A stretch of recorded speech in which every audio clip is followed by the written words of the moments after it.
Let's talk prints. Hey everybody, welcome back to the channel. Of course, my name's Larry. It's great to see you again.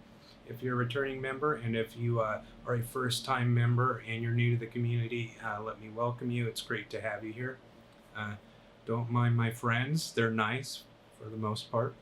Okay, so without any more cheesy lines, let's go ahead and get into this. I'm going to kind of break down what this series is about, what this video is going to be about in particular, and then I'll give you the schedule for the rest of the videos in this print series. And by the time I finish it, you should have everything you need to know in terms of making prints, presenting professional level quality prints, and selling prints at whatever level you're at.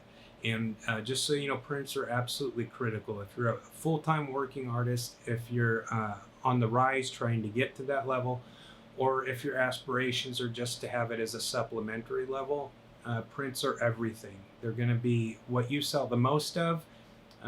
Obviously, they're easier to make than originals, and most people, especially nowadays, don't want to pay what originals are worth. So prints are going to be basically your foundation. And so with that in mind, let's go ahead and get into it.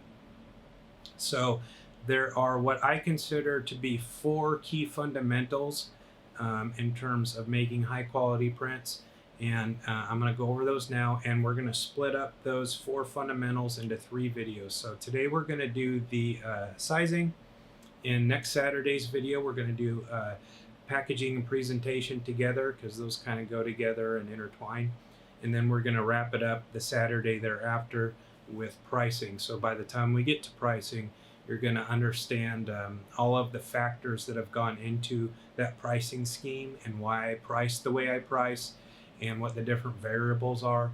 And if you want to adjust your pricing based on some of those different things, you'll have that knowledge and have some of the input and information so you can make those decisions yourself. But by the end of it, I'm going to lay out exactly how I do all my prints, show you what they look like, show you exactly what I charge for them, and you're going to have all of that information, okay? So let's get into it today. I'm going to let you know right off the bat, these are going to be longer videos. I'm not going to try and censor myself or truncate myself. I will timestamp below, so if you're fidgety or you're impatient or you're a new generation social media kid, this is going to be a tough one for you, but there's a lot of information here. I will timestamp if you want to jump right to the juicy bits, but the context for all of this is important, so I would recommend that you watch the whole video if you can stand me for that long, because I set all of this stuff up with context. So I just want to basically give you, my goal is here to give you more than you may need, or give you everything I have to say, and then you can sift through it and discard the stuff that you don't want, but I'd rather give you too much than not enough, okay? So that's where I'm coming from here. Okay, so let's go ahead and start talking about the subject of today's video, and that is sizing, okay? So all of these things, just so you know, I have arrived at, I consider my sweet spots in terms of all of these different subjects, the packaging and presentation, and they're all equally important. Packaging, presentation, the sizing, and the pricing. I don't have like this magical, know-it-all brain or anything like that. This is all just enormous trial and error for me for many, many years. And I've been in the art industry. I was a tattoo artist for about 10 years before I was a working artist. So I've been doing this a long time. And it's me figuring it out over the years. Going to shows, meeting people, having clients, commissions, watching people come into tattoo shops, seeing what people will pay for, won't pay for, what they like to buy in terms of sizes and stuff like that, how small they won't, how small you don't want to go because somebody doesn't want a piece that small, and then likewise on the other end, how big people don't want to go because people don't want to go that big. So all this stuff I'm giving you is the end result of years of trial and error. So let's go ahead and get into the main point of this video, and that is the sizing.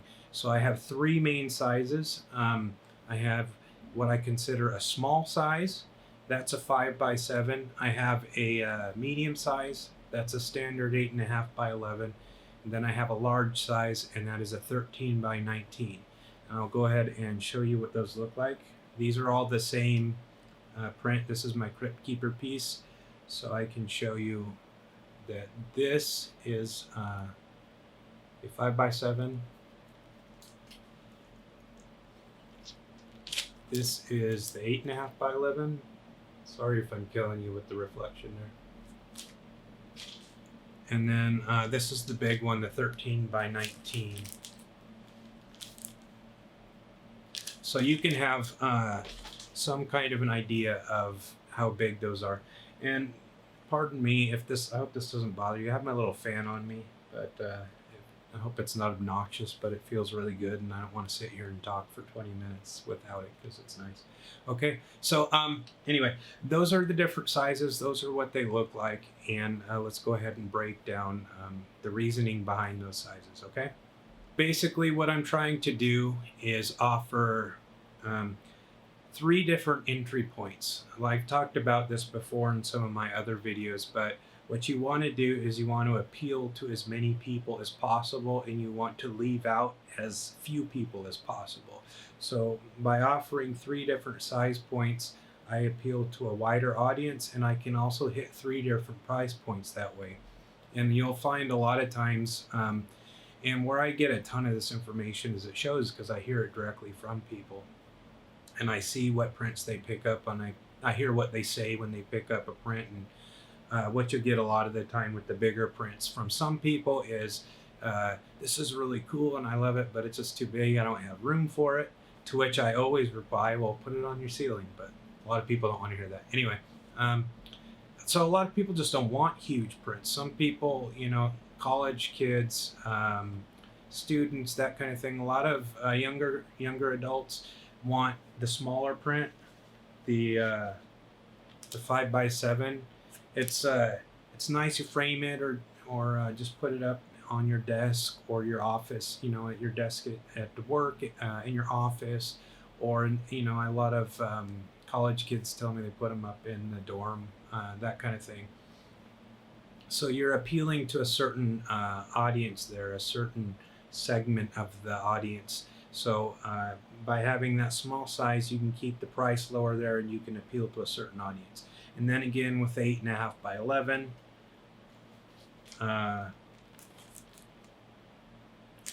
you kind of hit the middle ground there. So usually people will frame those and put those up on the wall. Usually people don't want 8.5 and 11, 8.5 by 11 on the desk. Usually those will go up on the wall. So those will be framed by most people and put in their spaces, whether it be at work or at home. Then you start getting into the area where you get into collectibles, and people start collecting stuff. They want a bigger size like that. So you've now hit not only 2 different price points, but 2 different age groups and different demographics. Okay, and then you have again the large one, which is a 13 by 19, and the main group or target audience for those, I've realized over the years, is the collectors. Mostly it's collectors that want those because they're so big and they're such a commitment, that it's mostly people that collect this stuff. They have either a man cave or a woman cave or whatever, and it's stuff that they'll frame and proudly display. And a lot of people that buy the big ones will buy numerous pieces from you because they are collectors. So that's what I found is the target audience for those 3 different sizes. I do have giant pieces. I have some up on my wall here, which obviously you can't see. They look pretty awesome. I will put them up here. And those I put in, you know, like real hard frames, like more expensive frames. And I'll put those usually in the backdrop at my shows because they bring a lot of attention to the booths. And I'll usually sell two of those. Maybe if it's a good show, I'll sell 3 of those. But 90% of it is going to be those 3 sizes: the 5x7, 8.5 by 11, and 13 by 19. And then the other thing that you want to think about, we can get it into this kind of stuff later on. This is more deeper stuff. But if you are traveling and trying to get into full-time work, moving the bigger pieces around, transporting them and traveling with them is something that is a huge issue that you don't think about. Again, mistakes that I've made, that you don't realize what a pain it is to move these things around and have them going from show to show. So that's also another consideration with my sizing scheme. These all fit in a standard trunk. I'll show you in a future video how I store all these, but I store all of these. I will usually go 2 or 3 shows out, sometimes more if I'm doing a run, and they will all fit in it's like basically a hard shell case, kind of cargo case that you can get at any home improvement store, name it Home Depot or whatever. And I put all the prints in that case, and it locks down and it wheels around, and that's what I use to carry all my prints for all my shows. So part of the sizing is also the portability and the ability to ship them, because shipping giant pieces is a pain, and it's going to kill your profit margin to ship pieces too much bigger than this. Okay. So another thing to consider is this is getting into deep dive stuff, but what I consider to be, again, here we go. The smallest is the 5x7. That's the smallest I will go. And other than some of the other things we talked about, one of the big reasons that I don't go smaller than that, and I've tried 4x6s, is that one thing people overlook a lot is that the prints are not the actual size of the prints. Most people that buy prints will then frame the print. The majority of people will frame the print. And when the print gets framed, obviously the frame is going to cut off some of the border. So this is something, again, it took me a long time to figure this out. I realized when people would bring framed pieces back to me, it's common sense stuff, but you don't think about it until you actually have it presented in front of you. The frame will cut off part of the border. So either it's going to be cut off by the frame, or you're going to go borderless. And I offer borderless prints too. I do borderless and the full coverage. Most people want the full coverage. So I bring, for every print, I have the borderless options and the full coverage options. But I probably, on a 3-to-1 basis, I do the full options. So like for every 4 prints, 1 will be borderless, meaning it has just the white border around it. And then the frame will then not cover the actual piece. But what I'm saying is the piece is actually smaller. The viewing area of the piece is actually even smaller than the 13 by 19, 8.5 by.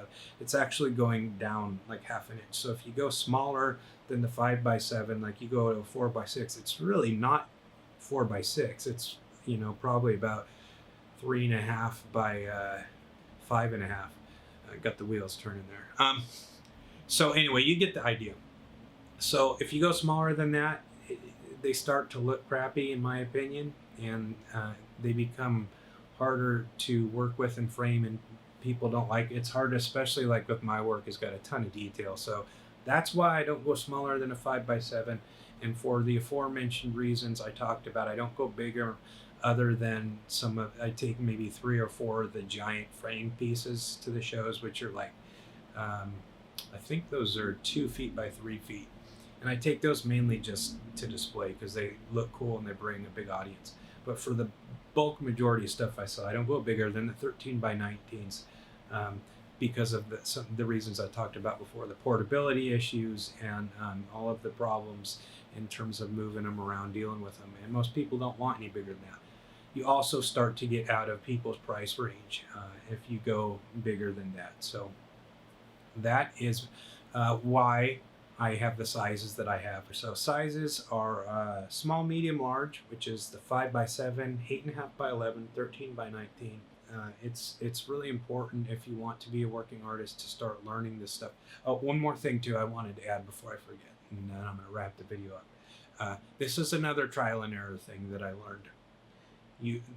One of the reasons I have these standard sizes, I'm not telling you to make your prints these sizes, but if you can vary them or whatever, But if you do have different sizes than these, make sure that they are standard framing sizes.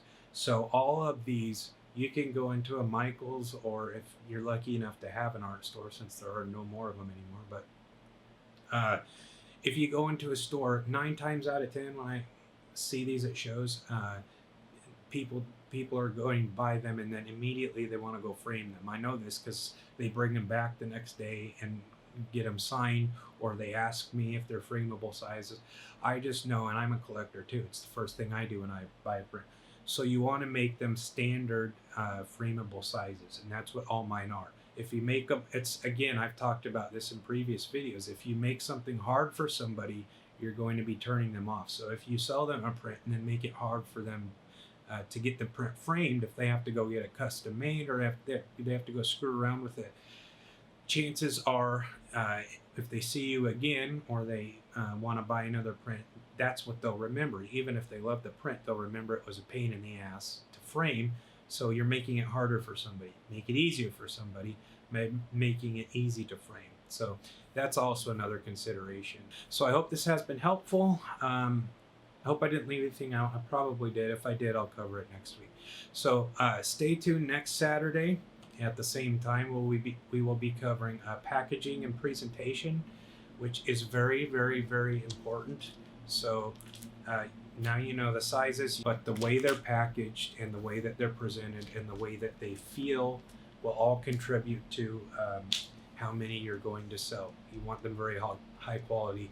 And in next week's, I cannot get a word out. In next week's video, I'm going to explain to you the mat boards that I use, the clear plastic containers that I use, and all of the marketing materials that go into the pieces. And I'm going to share with you links to the exact materials that I use, okay? And that's really important. So that will be next Saturday. Thank you for sitting here with me for so long. I have no idea how long this video is, but frankly, I don't care, because I put good information into the whole thing, and you can do with it what you will. It was wonderful to see you. I appreciate you for all of my friends and myself. It was great to have you.